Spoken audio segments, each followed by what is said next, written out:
33절에서 31절 같이 봉독하도록 하겠습니다.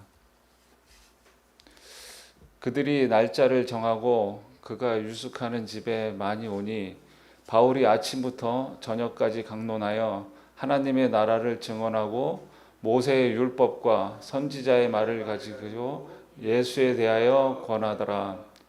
그 말을 믿는 사람도 있고 믿지 아니하는 사람도 있어 서로 맞지 아니하여 흩어질 때에 바울이 한 말로 이르되 성령이 선지자 이사야를 통하여 너희 조상들에게 말씀한 것이 옳도다.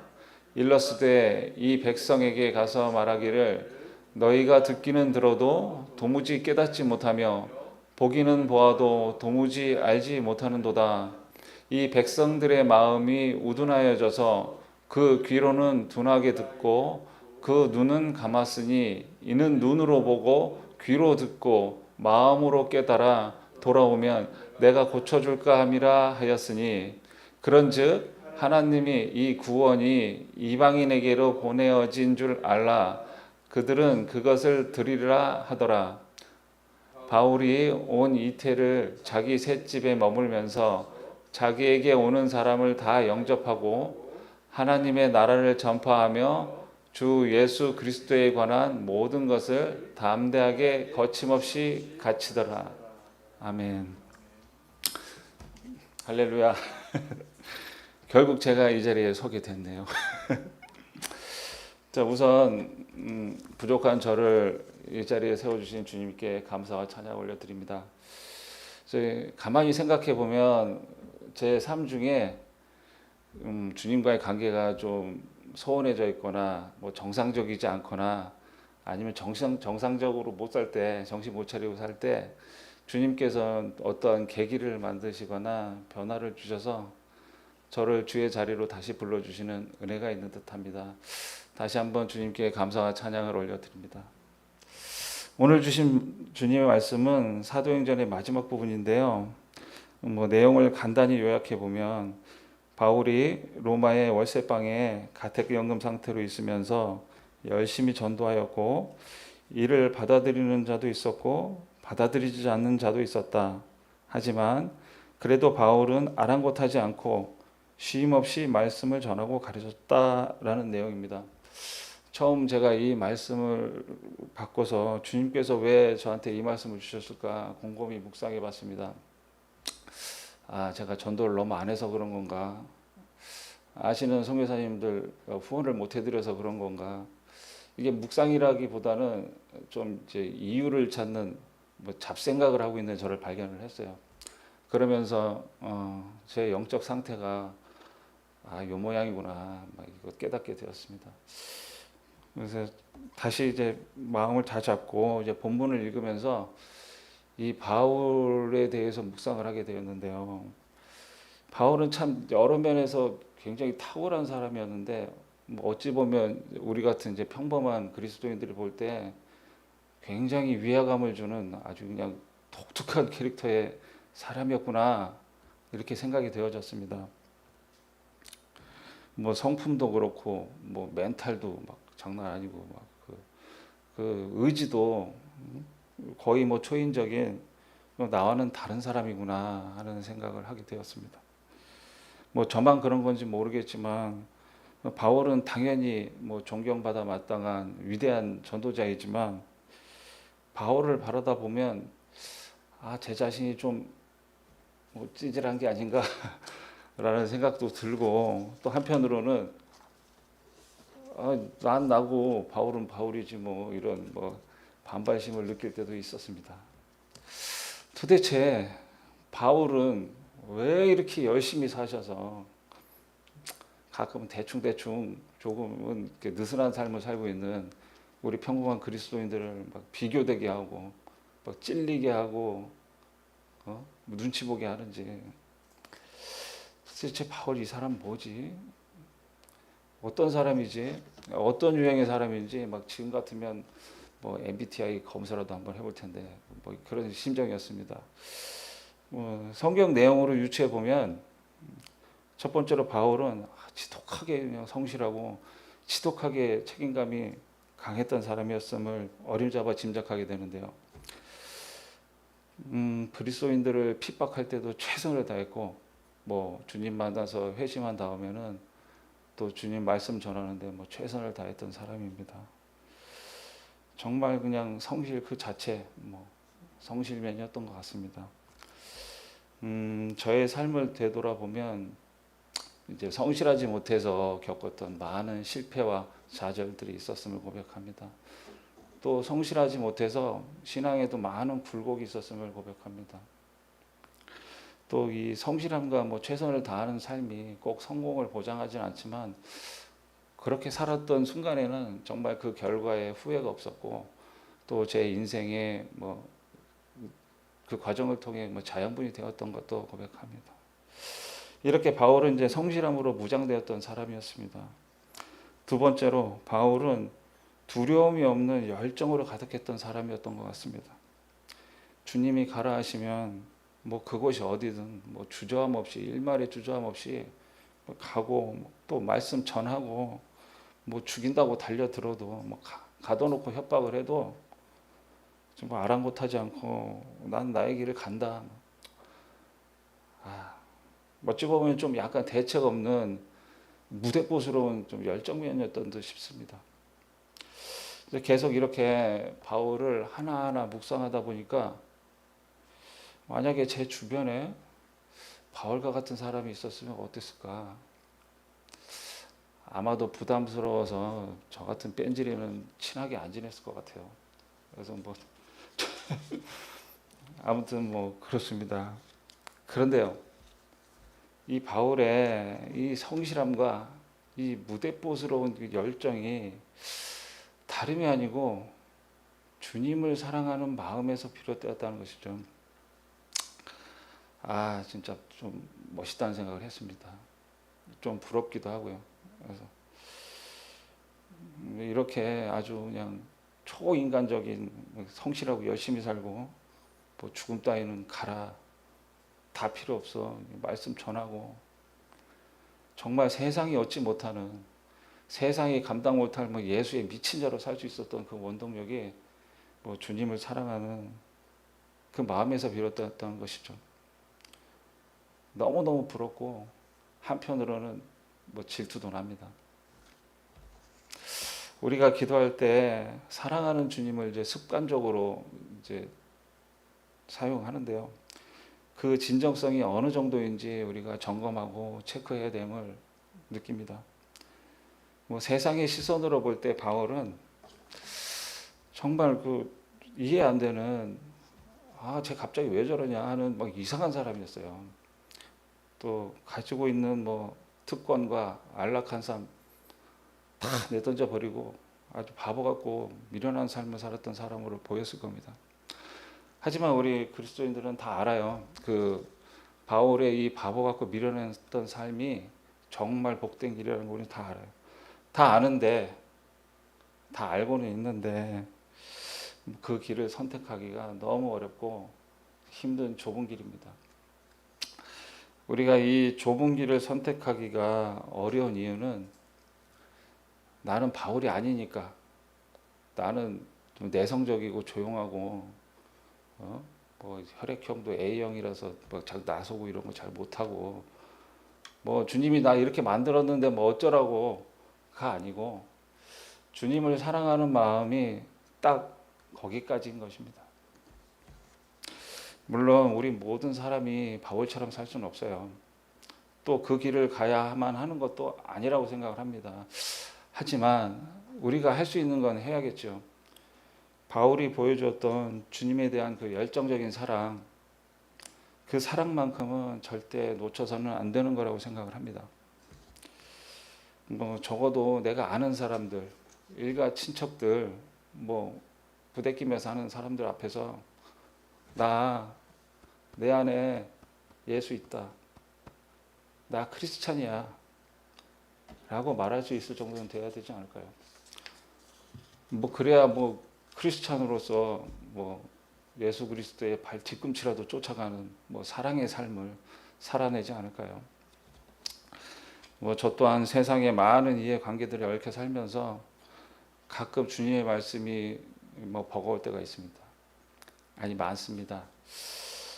정말 정말 어렵다 어려워 막 주님께 기도를 하면 주님은 항상 기승전 용서와 사랑.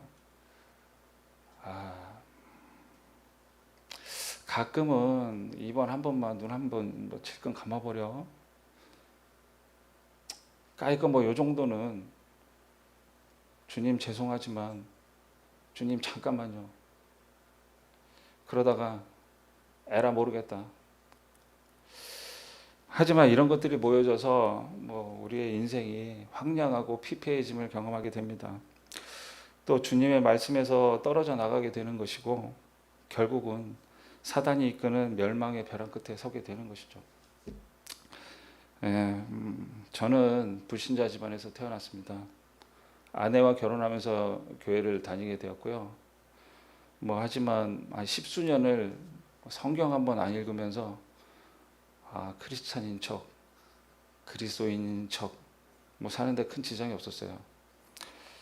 뭐 세상도 사랑하고 교회도 사랑하는 뭐 그런 한심한 크리스찬이었습니다. 업무적으로는 이제 금전적 비리에도 못 이기는 척 가담했었고요.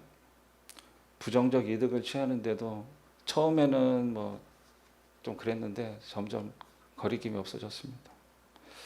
뭐 주님 모르고 예수님을 모르는 뭐 아주 이상한 크리스찬이었던 저는 세상이 주는 즐거움만 쫓았고요. 그걸 놓쳐서는 안 된다고 생각을 했습니다. 뭐 이런 게 사는 거지. 뭐 이런 게 행복 아니겠어? 하면서 말입니다. 하지만 이제 주님이 저를 다루시기 시작하면서 제가 바라보고 있었던 모든 허상들을 다 깨뜨리셨고요. 갖고 있던 모든 것도 다 가져가시고 아무리 둘러봐도 내가 믿고 의지했던 것들은 다 사라지고 혼자만 덩그러니 벼랑 끝에 서게 되었습니다. 정말 이거 뭐지? 여기가 어디지? 난 누구지? 막 정말 멘붕이 됐었는데요. 경제적으로는 모든 걸 잃었고요. 주변에 의지했던 이제 가짜 친구들은 싹 다 떠나갔고, 뭐 제가 좋아했던 모든 것을 다 내려놓게 하셨습니다. 뭐 각종 은행과 제2금융권, 카드사, 뭐 기타 등등 제 빚독촉에 뭐 결국엔 파산 회생 신청을 하고 저는 신용 불량자가 되었습니다. 여기가 내 인생의 밑바닥이구나 싶었습니다. 이렇게 주님은 저를 아주 그냥 상그지로 만들어서 진짜 한꺼번에 아주 그것도 신속하게 제 팔다리 꽁꽁 다 묶어서 벼랑 끝 앞에 주님 앞에 서게 하셨습니다.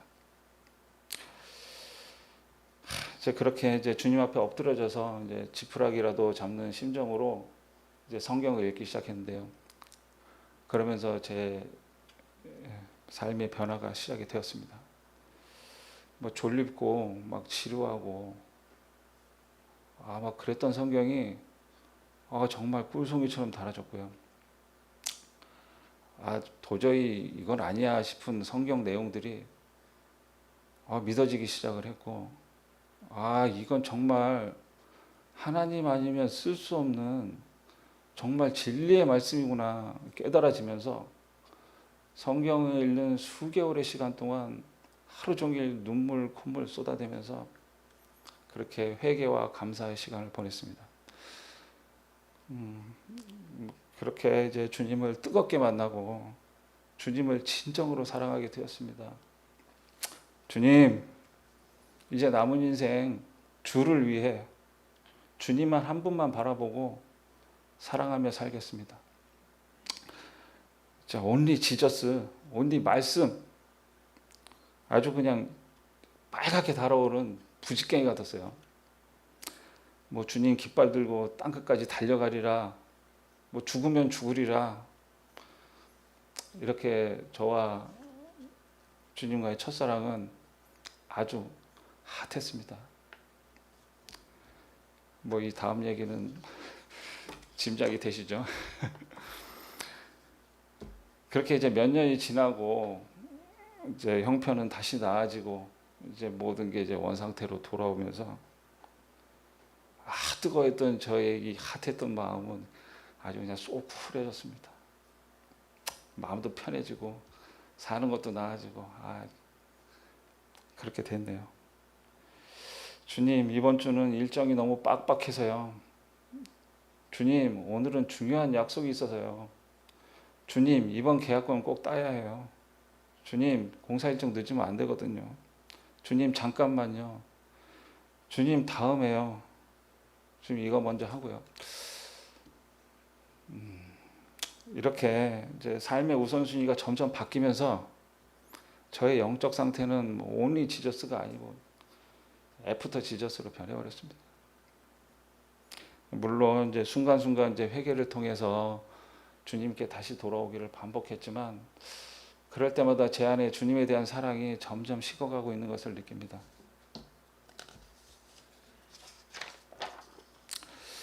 바울은 주님을 뜨겁게 만나고 정말 단 한 번도 주님께 잠깐만요를 하지 않았어요. 그 삶의 우선순위가 정말 단 한 번도 흔들리지 않았고 정말 죽기까지 사명을 감당한 사람입니다. 그래서 위대한 전도자의 삶을 살아낼 수 있지 않았을까 생각합니다. 그런 그가 이렇게 이러한 삶을 살아낼 수 있었던 그 원동력은 정말 식지 않는 주님에 대한 사랑이었구나 깨닫습니다. 저도 주님을 사랑합니다. 누구나 그리스도인들은 주님을 사랑합니다. 다만 내가 처한 환경적, 물리적, 관계적 여건들이 다 허락될 때만입니다. 바울은 돈이 없어도 누가 죽인다 해도 가둬놔도 협박을 해도 주님을 사랑하는 마음이 하나도 식지 않았고요. 오히려 더 뜨거워지는 것을 보게 됩니다. 자, 우리는 주님을 떠나고서는 살 수 없는 존재들입니다. 이 땅의 삶이 전부가 아니라는 걸 너무 잘 아는 우리 그리스도인들이에요. 이거 헷갈리면 안 됩니다. 정신 바짝 차려야 될 것 같아요. 정말 헷갈리는 순간 정말 우는 사자와 같은 이제 사단의 밥이 될 거예요. 우리는 우리의 중심을 주님의 사랑으로 뜨겁게 해야 됩니다. 아주 뜨겁게, 정말 뜨겁게 아주 시뻘겋게 달궈서 세상으로 나가야 됩니다. 그래야 차갑고 굳어진 영혼들 그 열기로 살려낼 수 있을 겁니다. 아주 뜨겁고 따뜻한 바울처럼 말입니다. 자, 우리가 구할 것은 마음과 뜻과 정성을 다하여 주님을 사랑하라일 것입니다. 우리가 삶의 중심과 방향을 주님께 향하고 있을 때 주님의 음성을 따라가는 삶을 살게 되지 않을까요? 그래야 거창하진 않지만 작은 역할이라도 주님의 뜻을 감당하는 그리스도인으로 살게 되지 않을까 생각합니다. 마지막으로 이 설교문을 다 작성하고 나서요, 저희 집사람한테 보여드렸거든요. 첫 마디가 지도 그렇게 무슨 말만 이런 내용이었어요. 그래서 그 말 속에 내포되어 있는 너나 잘하세요 이게 느껴지는데요. 반박이 안 되고 인정이 되었습니다. 그래서 오늘의 이 설교는 여기 목사님이나 장로님들 이런 훌륭하신 분들 말고 저처럼 미적지근하고 이런 날라리 성도들 다시 한번 이제 마음을 다잡고 다짐하는 계기가 되었으면 좋겠다. 이런 작은 소망을 갖고 이 설교를 마치도록 하겠습니다. 주님 감사합니다. 참 두 가지 제목을 가지고 이제 기도를 하겠습니다. 첫 번째, 우리의 심령을 주의 사랑으로 뜨거워지게 하여 주소서. 두 번째, 눈에 보이는 일상의 환경에 매몰되지 않게 하시고 마음의 중심과 시선이 주님을 향하게 하여 주십시오. 이 두 가지 제목을 가지고 합심해서 기도하도록 하겠습니다. 아버지 하나님, 우리의 심령을 더시 뜨겁게 달궈 주옵소서. 주님의 사랑으로